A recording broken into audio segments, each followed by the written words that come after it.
tobacco farmer. On day 2 of our time with the fixer Jadir, we wanted to head into the countryside to explore a tobacco farm operation, and Jadir brought us to the perfect spot.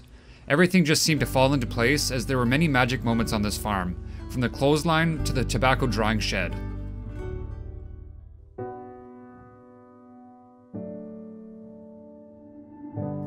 This project was of a completely different approach for me. My background is photojournalism, and working as a photojournalist means you only shoot real moments as they are happening. There's no returning to a place to recreate or work on a scene. It was amazing to step away from those traditional boundaries and try something completely different. For example, take the shots of the car in the garage. The day before we shot the car in the garage, Preston and I stumbled upon the place during one of our walks. We were both immediately attracted to the giant shaft of light that was pouring through the upper level. We both shot a little sequence of a person on a motorcycle leaving the garage, but the magic wasn't quite there.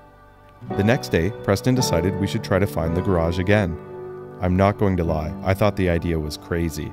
To me, without any sort of coordinates, I thought there was no way we were going to just return and stumble upon the place in an unfamiliar city of more than 2 million people.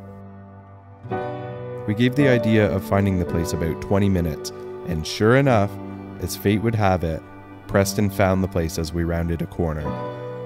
This sequence really seemed to fall into place. I've always had a decent sense of direction, but can honestly say I started to question myself after the first 10 minutes. Luckily, both Jadir and Brent were up for a bit of exploring to find it. Once we got to the location, everything seemed to fall into place.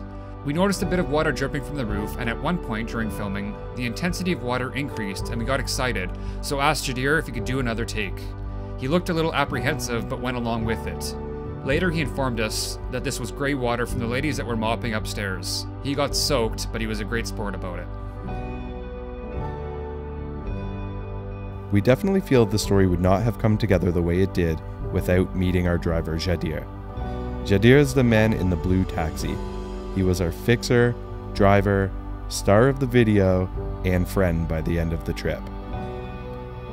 He taught us so much about the culture and landscape of Cuba and really led us into the heart of the story.